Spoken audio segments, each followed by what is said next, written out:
ಜಿಲ್ಲಾಡಳಿತ, ಜಿಲ್ಲಾ panchayat, CSC services India limited, ಶಾಲಾ ಶಿಕ್ಷಣ ಇಲಾಖೆ ಇವರ ಸಹಯೋಗದಲ್ಲಿ ಶಿವಮೊಗ್ಗ ತಾಲೂಕು ಕ್ಷೇತ್ರ ಶಿಕ್ಷಣಾಧಿಕಾರಿಗಳ ಮತ್ತು ಕ್ಷೇತ್ರ ಸಮನ್ವಯಾಧಿಕಾರಿಗಳ ಕಚೇರಿ ವತಿಯಿಂದ ಜನವರಿ 2ರಿಂದ 30ರವರೆಗೆ ಸರಿಸುಮಾರು 1 ತಿಂಗಳ ಕಾಲ ಜನವರಿ 2ರಿಂದ 30ರವರೆಗೆ ಶಿವಮೊಗ್ಗ ತಾಲೂಕಿನ ಶಾಲಾ ವಿದ್ಯಾರ್ಥಿಗಳ ಆಧಾರ್ ತಿದ್ದುಪಡಿ ಬೃಹತ್ ಆಂದೋಲನ ಹಮ್ಮಿಕೊಳ್ಳಲಾಗಿದೆ.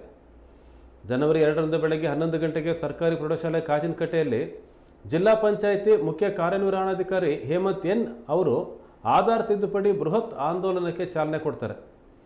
ಶಿವಮೊಗ್ಗ ತಾಲೂಕಿನಲ್ಲಿ ಸರಿಸುಮಾರು 90,000ಕ್ಕೂ ಅಧಿಕ ವಿದ್ಯಾರ್ಥಿಗಳು ಪ್ರಾಥಮಿಕ ಹಾಗೂ ಪ್ರೌಢಶಾಲೆಗಳಲ್ಲಿ ವ್ಯಾಸಂಗ ಮಾಡ್ತಾ ಇದ್ದಾರೆ. ವಿದ್ಯಾರ್ಥಿಗಳ ಮಾಹಿತಿಯ ಶಾಲೆಗಳಲ್ಲಿ ಹಾಗೂ ಆಧಾರ್ ಕಾರ್ಡಲ್ಲಿ ಏಕರೂಪದಲ್ಲಿರೋದು ಕಡ್ಡಾಯ ಆಗಿರುತ್ತೆ ಮತ್ತು ವಿದ್ಯಾರ್ಥಿಗಳ ಶೈಕ್ಷಣಿಕ ಭವಿಷ್ಯದ ದೃಷ್ಟಿಯಿಂದ ಈ ಕ್ರಮ ಅನುಕೂಲಕಾರಿಯೂ ಸಹ ಹೌದು. ಇಲಾಖೆಯು ಅಪಾರ್ ನೋಂದಣಿ ಸ್ಕಾಟ್ಸ್ನ ಸೇರಿದಂತೆ ಇತರೆ ಕಾರ್ಯಗಳಲ್ಲೂ ಸಹ ಆಧಾರ್ ಕಾರ್ಡ್ ಹಾಗೂ ಶಾಲಾ ಮಾಹಿತಿ ಏಕರೂಪದಲ್ಲಿರಬೇಕು. ತಾಲೂಕಿನ ಸುಮಾರು 16,000ಕ್ಕೂ ಹೆಚ್ಚು ವಿದ್ಯಾರ್ಥಿಗಳ ಮಾಹಿತಿಯನ್ನು ತಿದ್ದುಪಡಿ ಮಾಡುವ ಅಗತ್ಯ ಇದೆ. ಈ ಹಿನ್ನೆಲೆಯಲ್ಲಿ ಬೃಹತ್ ಆಧಾರ್ ಕಾರ್ಡ್ ತಿದ್ದುಪಡಿ ಆಂದೋಲನವನ್ನು ಹಮ್ಮಿಕೊಳ್ಳಲಾಗಿದೆ.